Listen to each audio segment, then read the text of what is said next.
let's talk about guilt and guilt trips and dive into what is guilt and what you should do if people are trying to guilt you into doing something or you've been accused of guilting other people.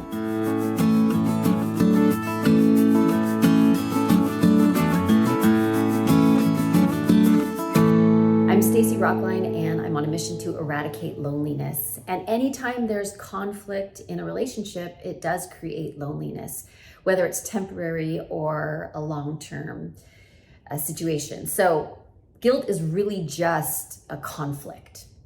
It's a conflict between what you want to do and what you're doing right now, or what you have done. That's when it's internal. So you have this idea of who you want to be and how you want to behave. And when that is different than what you're currently doing, you might feel guilty.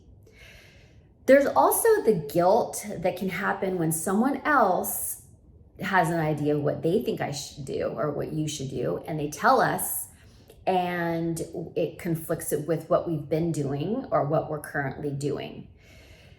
The thing is this: they can't make us feel guilty. We make ourselves feel guilty. We're the ones who pick up their should and we take it and we internalize it. Somebody can tell us anything they want, but we're the ones who make meaning out of it. In a perfect relationship, okay, that has unconditional love, that means that there's honesty and that there's pure acceptance, and people can say to each other, hey, I want you to do this, and the other person can say like, okay, or I don't want to do that. And the love itself is not tenuous, it's not like sketchy or, unstable.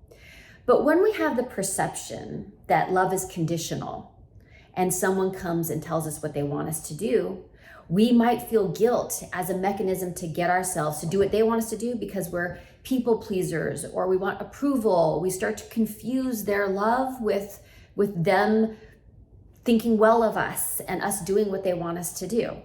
So we always want to move ourselves closer to an unconditional love relationship that has honesty and acceptance. Some people think it's a healthy emotion because it moves you closer to the version of yourself you want to be. I think it has a message, but it's not necessary as an emotion. So when guilt comes up, you've got a couple choices. You can go park yourself on the guilt bench for a while and feel bad, and then decide if you're going to do something about it.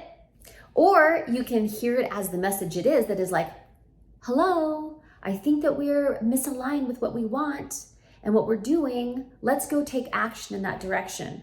So the faster you do something to move yourself closer to who you want to be, the quicker you're going to move through guilt. And we always want to feel better more of the time. So you can think about it as here comes a message for me to get back into alignment. Now I'm going to take action.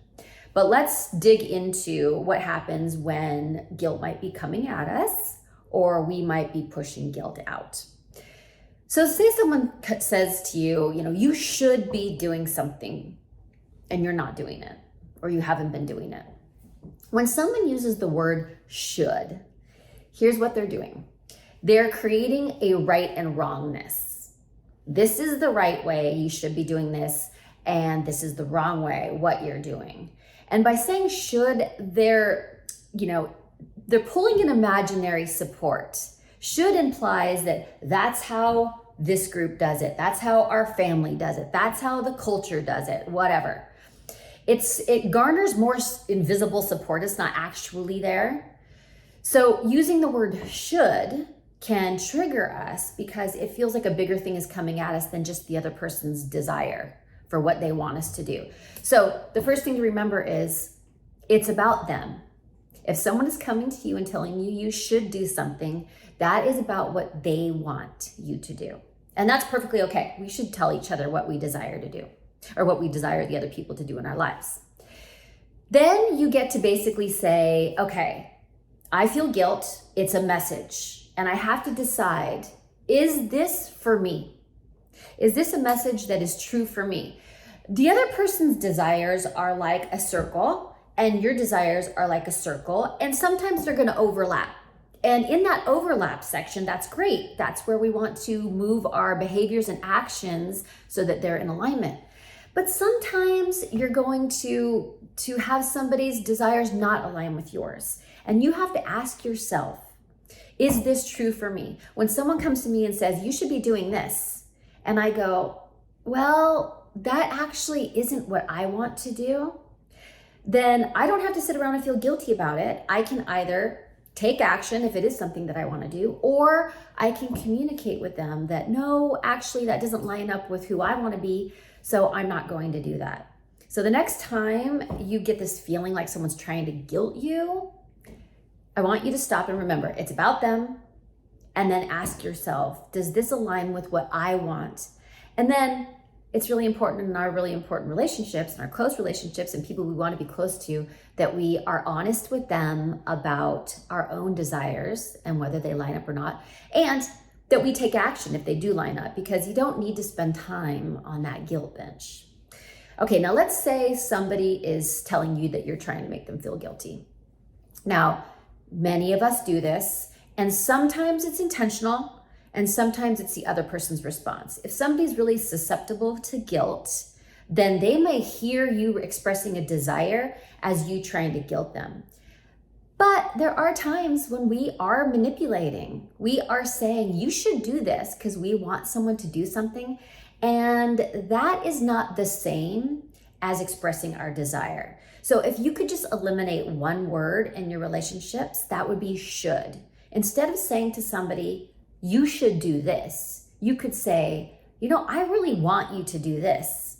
And then it's more, instead of like trying to get all this like invisible support behind your should and a right wrongness behind what they're doing, it's just telling them what you want. And then ask them, is that something that you can do? Like, get your communication nice and clean so everybody is on the same page. Not for on the same page to agree, but on the same page for we're hearing the same things. So when you say, I want you to do this thing, is it possible for you to do that? The other person is in charge of whether they say yes or no, and whether that's their honest answer or not, but you'll have to take them at face value. So once they respond to you, you get to decide what to do with that. They can say yes, you can say great, they can say no, and all you have to do at that point is decide what you're going to do. And that can be that you're going to just accept it and move on and get that need met elsewhere.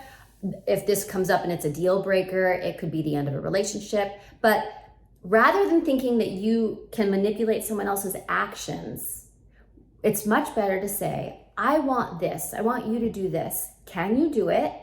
And when they say no, now you get to act. You get to decide what happens next. We don't control other people. We're not in charge of their actions. And we spend so much of our time feeling bad about them not doing what we want them to do. Some of it is about good communication, and some of it is about just taking action on our own. So, guilt is a message.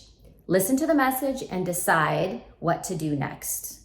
If it's coming at you, does what they want you to do align with what you want to do? Great, take action. If it doesn't, communicate that you're not going to do that. If you want someone to do something, tell them you desire it, not they should do it. I want you to do this. Ask them, can you? And whatever response you get will inform your next action. Because guilt is a message, but it's not a place we need to stay for a long time. And the longer we've got guilt activated in our relationships, the more separated we are, and that means the lonelier we feel. Okay, hopefully that helps you today. If you deal with guilt, and if you enjoyed this video and found it helpful, please share it with anybody you think may benefit from it. Make sure that you like and subscribe to this channel so you get the videos whenever they come out. And I also have a newsletter where I send out content once a week, so it's not a lot. But if you like to read and sometimes don't have your AirPods, but you enjoy content about relationships, make sure you hop over to stacyrocklein.com and sign up for that newsletter. Okay, I'll see you next time.